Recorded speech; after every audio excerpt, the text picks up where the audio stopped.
22강 문제풀이 연습 시간입니다. 자, 경기변동과 거시경책 이론 좀 길게 약간 여러분 좀 어려울 수 있는데 조금 반복을 해보시면 이제 포인트 단어가 조금 나오실 거예요. 자, 거기에 대한 이제 문제풀이 하면서 조금 정리를 해보죠. 첫 번째 문제입니다. 경기변동은 세 가지가 있죠. 안정성은 틀렸죠. 지속성이 있다. 즉 호황기면 다음도 호황기, 다음 분기도, 그다음에 이제 침체돼 있으면 다음도 침체다. 이런 거고, 동자 현상이 있다 그랬죠. 특히 이제 실업은 반대로 가죠. 그러니까 소비, 투자, 그다음에 생산, 그다음에 고용, 이거는 이제 항상 같은 방향으로 가죠. 줄면 같이 줄고, 근데 요거와 반대로 움직이는 건 실업이죠. 자, 예측이 어렵다 그랬어요. 제한된 예측 가능성. 안정성은 없습니다. 경기 변동에 안정적인 특성이 있다. 이건 말이 안 되죠. 그래서 1번엔 1번이 되겠고요. 자, 2번입니다. 경제 안정화 정책의 다른 말, 총수요 관리 정책이죠. 그 종류로는 재정 정책, 금융 정책. 금융 정책의 다른 말은 통화 혹은 화폐 정책이 있었죠. 최저임금 정책은 뭐 말이 안 되죠. 이걸 뭐 다른 말로 경기 안정화 또는 경기 조절 정책 뭐 이렇게 표현해도 괜찮을 거예요. 2번에 3번 되겠죠. 틀린 거니까 관련성이 적은 거. 자, 3번 문제. 노동 수요 곡선을 우측으로. 그러면 이거는 노동 수요를 증가시킨다는 얘기죠. 그럼 경기 확장을 야기하는 것 중 틀린 것. 그럼 노동 수요를 결정하는 게 VMPL이잖아요. 노동의 한계 생산 가치. 이거는 노동의 한계 생산 MPL 곱하기 시장 가격. 요건데 뭐 일본은 물가 상승이니까 P가 올라가니까 VMPL 노동의 한계 생산 가치가 올라갑니다. 그러니까 당연히 노동 수요 느는 거죠. 자, 총수요 증가니까 이거는 수요가 늘면 생산물에 대한 생산물 수요죠. 이게 늘면 가격도 올라갈 거 아니에요. 그러니까 VMPL이 늘어날 겁니다. 당연한 거고요. 다른 생산 요소의 가격 상승으로 해당 생산 요소의 투입이 감소함에 따라 노동의 한계 생산물은 증가하면 안 되고 일단은 얘는 감소해야 되죠. 이 논리라면. 이 말 자체가 말이 안 되네요. 일단은 잠깐 놔두고요. 기술 수준이 올라가면 뭐가 올라가요? 생산성이 올라가니까 얘가 MPL이 올라가는 거죠. 한 사람이 많이 만들 수 있다. 이런 얘기가 되는 거니까 얘가 올라가니까 오케이. 3번이 틀렸는데 예를 들어서 3번 같은 경우에는 이런 말이죠. 커피 기계가 이렇게 바꿔야지 오른쪽으로 이동하는 거야. 기계 가격이 하락해요. 그러면 생산성이 어떻게 되냐? 올라가요. 왜냐면 요거에 올라가니까 커피 기계의 구입이 늘어나겠죠? 그럼으로써 생산성이 기계가 많이 들어왔으니까 올라가는 거예요. 이 생산성이라는 건 노동의 한계 생산 가치 MPL입니다. 자, 그래서 생산성이 뛰어나 MPL이 올라가니까 VMPL이 늘어나니까 노동 수요 증가. 요 과정이 되죠. 그러니까 다른 생산 요소의 가격이 하락, 상승이 아니라 이걸 이제 맞게 고쳐보죠. 하락하면 해당 생산 요소, 즉, 요 커피 기계를 얘기하는 거예요. 투입이 감소가 아니라 요 감소자가 아니고 증가하죠. 그러니까 커피 기계가 많이 들어오니까 이제 사람들의 한계 생산성이 증가할 거예요. MPL이 늘어나서 VMPL이 늘고 그에 따라 요 두 가지를 좀 바꿔야 되겠네요. 하락과 증가 요렇게 바꾸면 오케이. 말이 되겠죠. 노동 수요를 우측으로 이동시키는 요인이 되겠죠. 이건 여러분이 노동 시장 할 때 노동 수요에 영향을 주는 것, 그거에 약간 복습입니다. 근데 물가, 뭐, 총수요, 이런 표현으로 약간 들어간 거, 이런 게 조금 다른 거죠. 자, 3번에 할 때는 3번이고요. 4번에 경기가 과열돼 있어요. 그러면 좀 진정시켜야 되잖아요. 그러니까 과열돼 있을 때 총수요는 긴축을 써야 되는 거야. 긴축. 다운시키는 거죠. 자, 그러면 재정정책이라고 한번 해보죠. 그러면 적절하지 않은 내용 이렇게 되는데 일단은 여러분 정부 지출은 어떻게 돼야 돼요? 좀 다운시켜야 되니까 수요를 줄여야 된다는 얘기예요. 그럼 얘는 낮춰야 되니까 아이고 이건 뭐 보나 마나 2번 일단 답이 틀렸고요.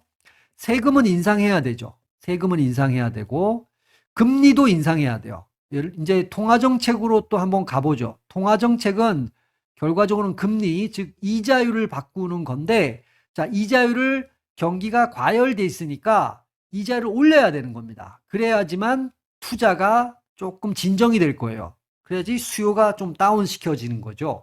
이자를 올리면 금리 인상 바로 나왔으니까 이건 맞는 거고, 국채를 매각했어요. 여러분, 매각을 하면 어떤 일이 벌어진지 봐보죠.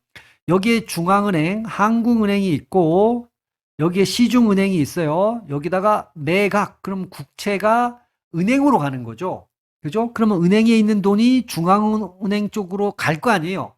그러면 은행 입장에서는 대출이 어떻게 되겠어요? 줄어. 즉, 시중에는 통화량이 주는 거예요.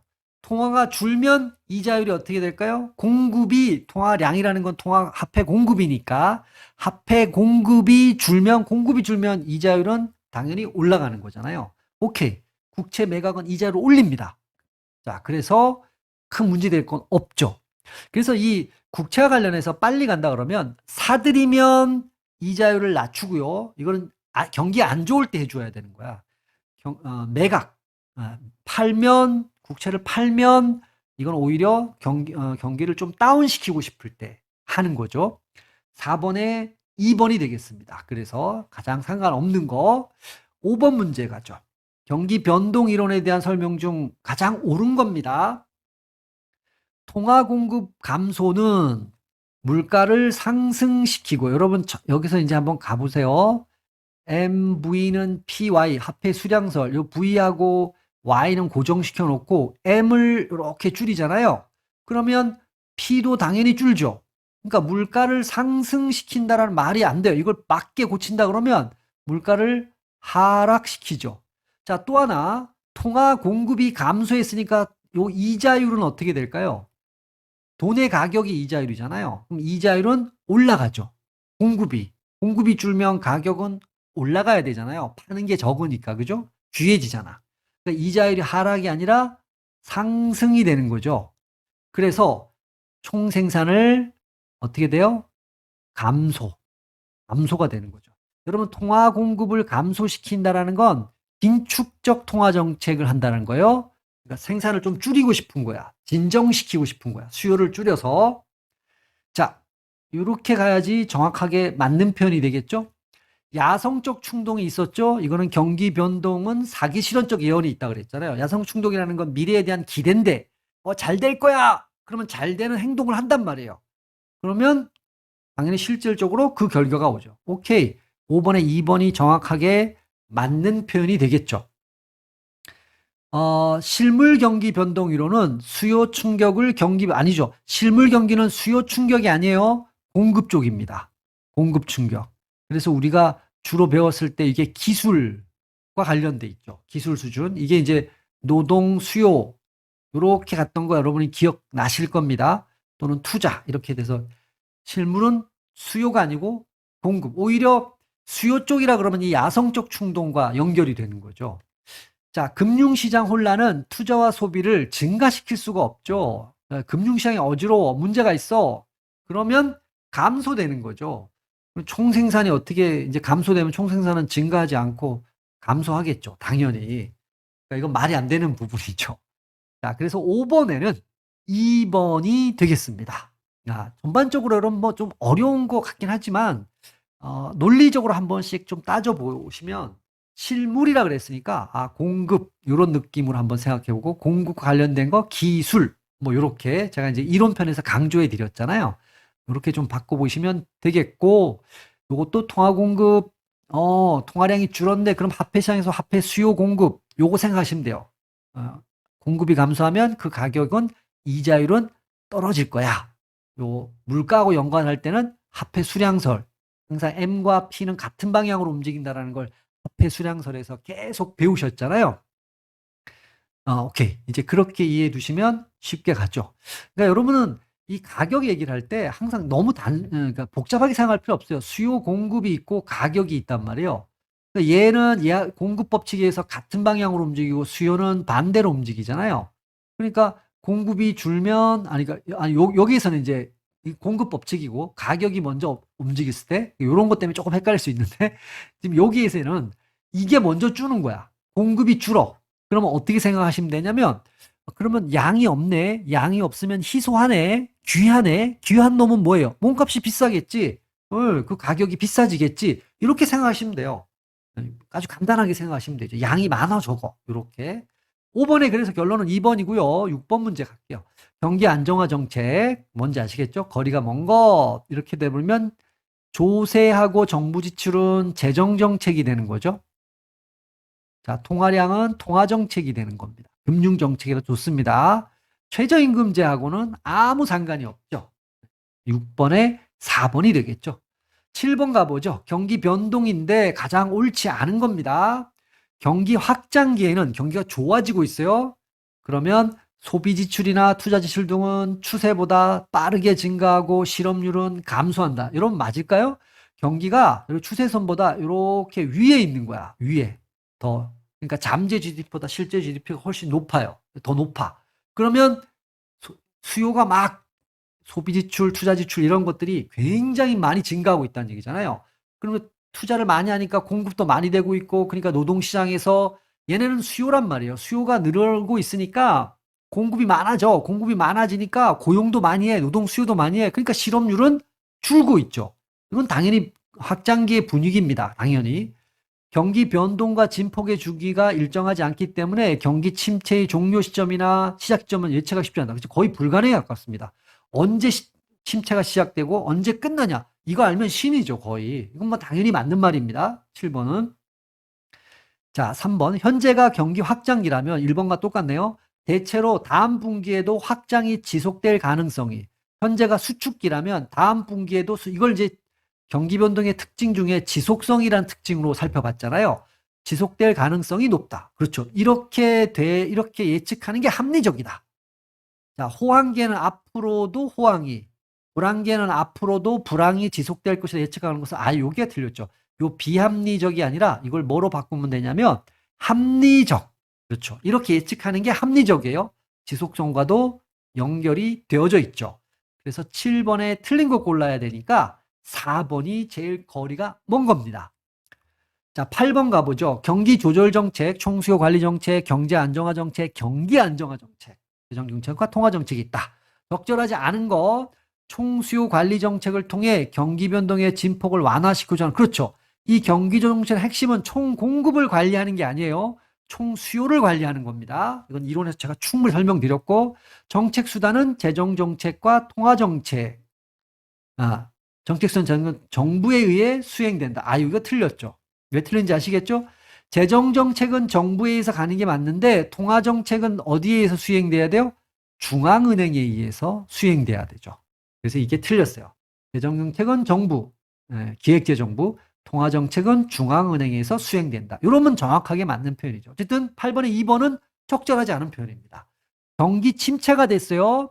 그러면 통화정책으로는 통화량을 어떻게 돼요? 늘려야 되는 거야. 확대. 그러면 금리, 이자율이 어떻게 돼요? 하락하는 거죠. 하락함으로써 뭔 일이 벌어져요? 투자가 살아나는 거예요. 이렇게. 경기가 과열되면 그때 재정정책은 다운시켜야 되잖아요. 그러니까 요때는 침체 시대 때는 확장적 정책을 해야 되고 과열되는 긴축을 해줘야 돼요. 긴축할 때는 그중에 재정정책이라고 그랬으니까 정부 지출을 축소하거나 세율은 어떻게 돼요? 거꾸로 올려줘서 사람들의 소비 여력을 좀 줄여주는 거야. 투자 이런 걸 좀 더 줄여주는 거죠. 이렇게. 그래서 8번에 나머지는 다 맞고요. 2번이 정확하게 틀린 거네요. 자, 이제 9번 문제로 넘어가겠습니다. 경기 대책에 대한 다음 설명 중 적절하지 않은 것. 경기 변동으로 인해 나오는 실업은 무슨 실업이겠어요? 자동으로 경기적 실업이겠지. 그죠? 마찰적 실업은 직장을 탐색하는 과정에서 이제 일시적 실업이죠. 생기는 거. 1번이 무조건 틀렸죠. 경기가 불황일 때는 확대, 확장. 그렇죠. 써줘야 되고. 제가 실업할 때 계절적 실업은 말씀을 안 드렸는데 너무 쉬운 거예요. 여러분 이제 아이스크림 같은 거 생각해 보세요.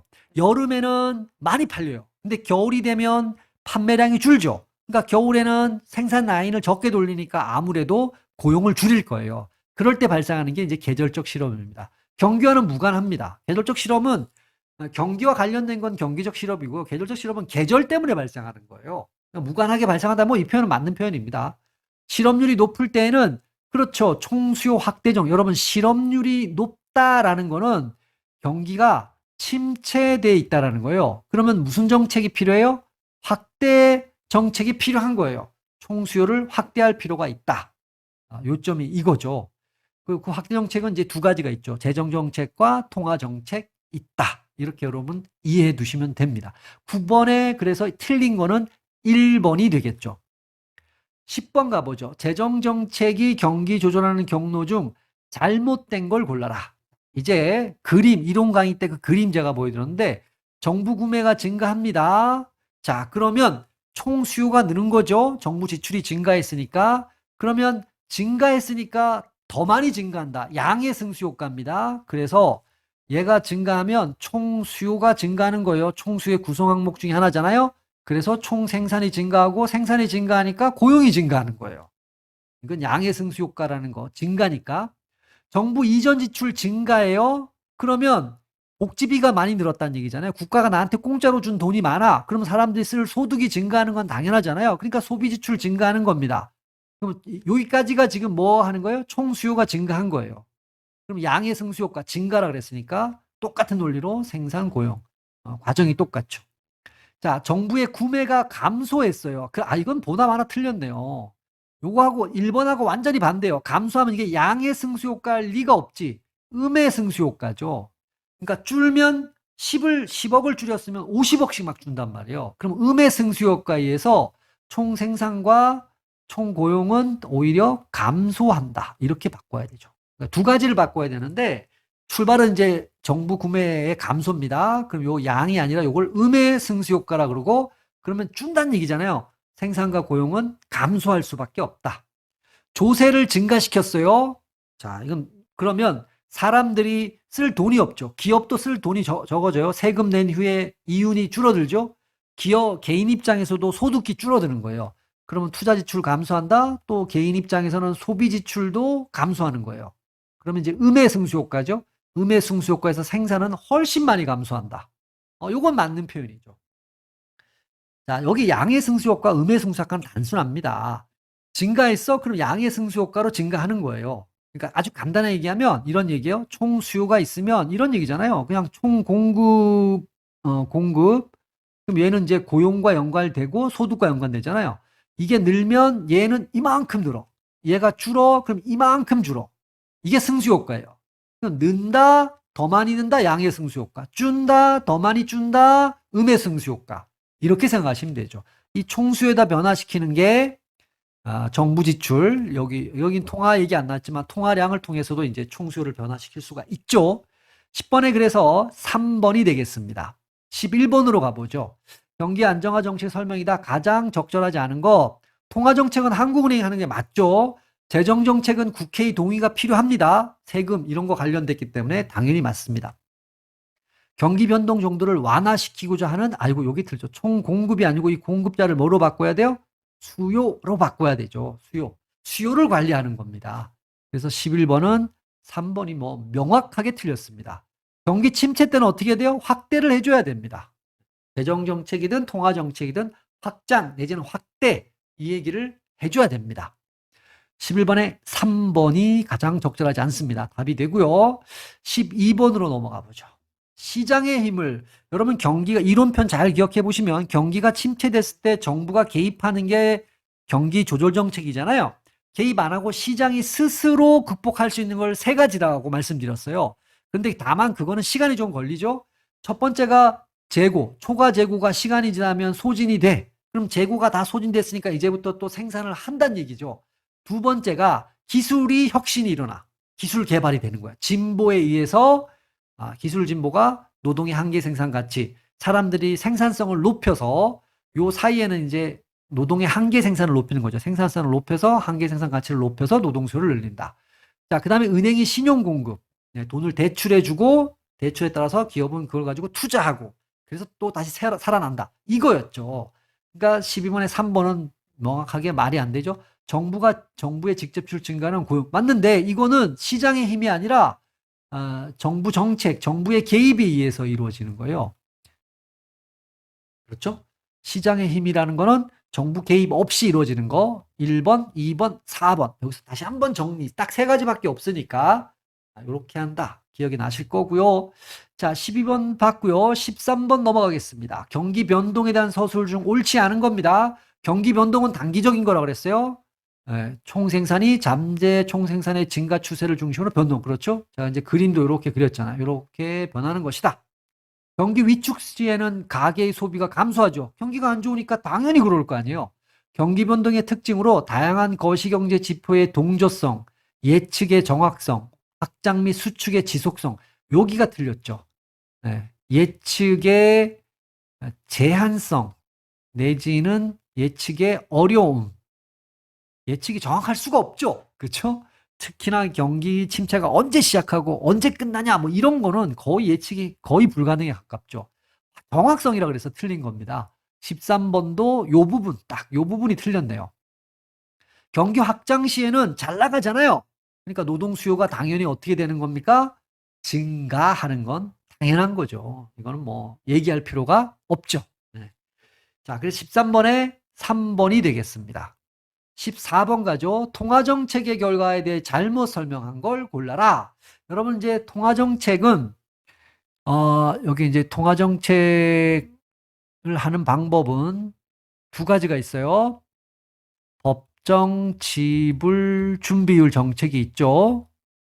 또 하나가 공개시장 조작 정책이 있어요. 그럼 여기는 국채를 매도한다는 건 매각한다는 얘기예요. 국채를 매입 이렇게 할 수 있고, 자, 첫 번째 한번 가볼게요. 국채를 매도했어요. 매도하고 되면 이제 계속 설명을 드렸지만 채권은 은행한테 갔죠. 돈은 중앙은행이 먹었죠. 그러면 은행에 돈이 없는 거야. 그러면 은행은 대출을 못 해주잖아요. 그러면 시중에 화폐 공급이 어떻게 돼요? 통화량이 줄게 되는 거예요. 줄게 되면 공급이 주니까 돈이 희소해지잖아요. 그러면 돈의 가격인 이자율은 어떻게 돼요? 상승하는 거죠. 1번 맞죠? 매도하면, 매각하면 이자율은 상승한다. 자, 매입하면 반대로 일어나는 겁니다. 그러면 이자율이 떨어져야 되죠? 매입하면 이자율이 하락한다. 괜찮죠? 그러니까 이 매입하는 거는 경기가 침체돼 있을 때 하는 거예요. 이건 이제 통화량을 늘려서. 자, 그런데 매도하는 거는 경기가 너무 과열돼 있을 때 좀 진정시킬 때 한다. 이렇게 생각하시면 되죠. 법정 지급 준비율을 인하했어요. 내렸어요. 그러면 시중에 대출이 어떻게 되는 거예요? 많이 할 수 있잖아요. 통화 공급이 느는 거예요. 그러니까 통화 공급이 시중에 느는 겁니다. 화폐 공급이. 그러면 공급이 늘면 돈이 많아지는 거 아니야. 희소성이 떨어지죠. 그러면 이자율은 당연히 어떻게 될까요? 하락해야 되지. 근데 14번에 보면 3번에 보면 이자율이 상승한다 그랬잖아요. 상승하지 않고 하락한다. 요점은 이거죠. 이걸 했을 때 시중에 돈이 많이 풀려 적게 풀려 이렇게 생각하시면 돼요. 인하했으니까 은행은 더 많은 돈을 대출해 줄 거야. 그럼 시중에 돈이 많이 풀렸네요. 그러면 돈이 흔해졌잖아요. 그럼 돈 가치는 떨어질 거 아니야. 돈 가치가 이자율 아니에요. 그럼 이자율은 떨어져야지. 그렇죠? 자, 확장적 통화 정책을 한다는 건 돈을 많이 푼다는 얘기잖아요. 그럼 MV는 PY에서 Y가 일정하고 V가 일정하고 돈을 많이 푼다는 얘기예요. 요 얘기가. 그러면 P는 어떻게 돼요? 비례해서 올라가잖아요. P, 물가, 인플레이션, 물가 상승이 발생한다. 정확한 표현이죠. 14번엔 그래서 3번이 틀렸습니다. 3번. 논리 이거 외우면 안 돼요, 여러분. 자꾸 외우려 하지 말고 이거 반대도 한번 생각해요. 법정 지불 인상하면 대출을 줄여주죠. 그럼 시중의 통화 공급이 줄어들어. 그러면 이자율이 올라가는 일이 벌어지는 거죠. 외우지 말고 이렇게 생각을 한번 해보시면 그렇게 뭐 까다로운 건 아닙니다. 14번에 3번입니다. 자, 15번 가죠. 테일러 준칙. 이거 통화 정책의 한계점 갔을 때 통화 공급을 늘리면 그래서 경기를 좀 완화시키면 좀 침체를 좀 극복하면 문제는 인플레이션이 발생한다는 거잖아요. 둘을 고려해서 이제 이자율 수준을 결정해야 된다. 확장적 통화 정책으로 화폐 공급이 증가하면 인플레이션을 유발할 당연하죠. 돈을 많이 푸는 거니까 인플레이션이 발생하죠. 이건 지극히 당연한 거고. 그래서 화폐 공급 증가해 갖고 이자율이 어떻게 돼요? 떨어져. 그래서 투자가 살아나요. 투자가 살아나서 총 수요가 살아납니다. 그러면 총 공급이 살아날 거 아니에요. 그래서 경기가 좋아진단 말이에요. 그런데 문제는 인플레이션이 벌어지는 거야. 중앙은행은 테일러 준칙에 따라 경기 변동과 인플레이션을 모두 고려해서 지중금리, 즉 이자율을 결정한다. 그 공식 여러분 잠깐 기억이 나실 건데 외울 것까지는 없고요. 그거를 자 맞는 얘기죠. 경기 변동에 대해서 이 화폐 공급을 하면 인플레이션이 발생하는데 이런 걸 고려해서 적정 금리, 적정 이자율을 결정하는 것이다. 인플레이션율이 높을 때, 자, 너무 뜨거워요, 피가. 그러면 지금 여러분 피가 너무 높아갔다는 얘기잖아요. 이렇게. 그러면 요거를 진정시키려면 어떻게 되는, 여러분 항상 이거예요. 또 한번 적어보면 아주 단순화시키자고요. MV는 PY 참 유용하죠? 얘가 높은 거야. 그러면 얘를 어떻게 하면 돼요? 낮추면 화폐 공급을 줄이면 이 P가 어떻게 될까요? 떨어지는 거죠. 그러니까 다시 말해서 인플레이션 너무 높아요. 그럼 다운 시켜야 되겠죠? 그러면 M을 줄이면 당연히 P도 적정수 떨어지고 근데 통화 공급을 줄이니까 이자율은 어떻게 돼요? 올라가는 거죠. 공급하고 양하고 공급량과 가격은 반대니까 어쨌든 공급을 줄이니까 통화 가치가 올라가는 겁니다. 이자율이 올라가요. 자, 그래서 이자율을 올리고 통화 공급을 인플레이션 높을 때, 요럴 때 요 두 가지를 한다는 얘기죠. 통화 공급 줄이세요. 이자율 올리세요. 근데 이건 둘은 연결이 돼 있어요. 어쨌든 뭐 두 가지를 하면 인플레이션을 적정 수준으로 낮출 수가 있다. 오케이. 만약에 총 생산이 요건 뭐예요? 15번은 일단 1, 2, 3번은 다 맞아요. 그럼 4번이 답이 틀렸다는 얘기인데 총 생산이 감소했어요. 그러니까 이거는 GDP가 실제 GDP가 떨어진 거야. 그럼 이건 어떻게 해석할 수 있어요? 경기가 침체돼 있다. 이런 상황이잖아요. 그럼 이럴 때는 어떻게 돼요? 이자율을 인하시켜 줘야 되죠. 그래야지 투자가 살아날 거 아니에요. 그러니까 여러분 총 생산이 감소한다라는 말 속에서 경기가 안 좋네. 침체네. 그럼 어떻게 하지? 이자율을 좀 낮추자. 이자를 낮춰서 투자가 살아나게 하자. 그럼 수요가 살아날 거야. 여기 위에서 봤던. 근데 여기 금리, 지중금리 이런 말이 크게 신경 쓰면 금리를 인상한다 그랬단 말이에요. 인상을 뭐로 바꿔야 돼요? 인하.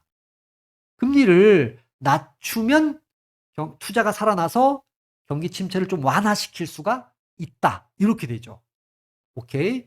그래서 4번은 15번에 4번은 명확하게 한 단어가 틀렸습니다. 인상이 아니라 인하. 이렇게 표현을 해줘야지 정확한 표현이 되겠죠. 자, 16번 들어갑니다. 경기 조절 정책에 대한 설명 중 옳지 않은 거예요. 옳지 않은 거. 확장적 금융 정책에는 은행의 대출 준비금 증가와 이자율 하락이 여러분 천천히 한번 생각해 보시면 금융 정책이니까 이거 통화 정책이잖아요. 그러니까 확장, 다시 말해서 돈을 많이 푼다는 얘기예요. 그러면 돈을 많이 풀면 은행이 이런 얘기죠. 통화 공급이 는다는 얘기죠. 확장적 금융 정책은. 그럼 이 얘기는 은행 입장에서는 대출을 늘린다는 얘기예요. 그럼 시중에 많이 풀리니까 간단하게 얘기하면 돈이 많이 풀려요. 그럼 이자율은 당연히 어떻게 돼요? 떨어지는 거지. 이자율이 떨어지니까 투자가 살아나는 거고, 투자가 살아난다는 얘기는 총수요가 는다. 총공급이 된다. 총공급이 된다는 건 노동수요가 는다. 사람들 소득이 는다. 이렇게 되는 거죠. 어쨌든 맞는 표현입니다. 옳지 않은 거 골라야 되니까. 경기 위축됐습니다. 요때는 확장을 써야 되죠. 예, 정부 지출 늘린다는가 세금을 깎아줘야 되죠. 이전 지출 늘리고, 그렇죠? 맞는 얘기고. 경기가 확장 국면에 너무 과열돼 있다는 얘기예요. 이럴 때는 긴축을 써야 되죠. 재정이든 금융이든. 금융, 다른 말 통화. 자, 확장적 재정 정책에는 아이고 이게 무조건 틀렸죠. 확장을 하는 거잖아요. 정부 지출을 증가시켜야 되는 겁니다. 늘리는 거고 정부의 세금 수입은 증가가 아니라 감소시켜야 되는 거죠. 반대로 얘기해놨어요. 16번에 4번이 되죠. 확장한다는 건 정부가 돈을 많이 풀고 세금은 덜 걷는다. 이렇게 표현해 놓으면 맞죠. 그래서 틀린 거는 16번에 4번이 되겠습니다. 자, 마지막 문제인데요. 경기가 침체 상태에 있어요. 이때 경기 조절 정책에 부적당한 것. 그러면 확장 정책을 취해야 되잖아요. 여기에는 두 가지가 있어요. 확장적 재정 정책과 확장적 통화 정책, 금융 정책 이렇게 씁니다. 자, 재정 정책 첫 번째 세금이나 괜찮죠? 정부 지출 증가 괜찮죠? 그러니까 1, 3번은 맞는 말이에요. 부적당한 거 골라야 되니까 1, 3번은 답이 안 되네요. 자, 이제 통화정책에서 마지막 거 봐보죠. 법정 지급 준비율을 인상했어. 그러면 은행 입장에서는 대출을 많이 못 해준다는 얘기잖아요. 가지고 있어야, 지급준비금으로 가지고 있어야 될 게 많아지니까 대출이 줄어들면 통화 공급이, 시중에 풀린 통화 공급이 어떻게 되는 거예요? 줄어드는 거잖아요. 그러면 이자율이 어떻게 돼요? 공급이 주니까 올라가. 그러면 오히려 투자가 어떻게 되죠? 위축이 된단 말이에요. 4번은 잘못된 거지. 네, 법정 지급 준비를 인하해 줘야죠. 이럴 때는. 국채 매입했다 그랬잖아요. 사들이면 채권은 중앙은행이 가져가고 돈은 시중은행이 가져가서 대출을 해줄 거니까 시중에 돈이 많이 풀릴 거야. 통화공급 늘 거야. 그럼 이자율 떨어질 거야. 투자 살아날 거야. 요거랑 완전히 반대 현상이 일어나죠. 매입을 하게 되면. 그쵸? 그래서 17번은 4번이 가장 부적당하다. 인상이 아니라 인하라고 고쳐야 되는 거예요.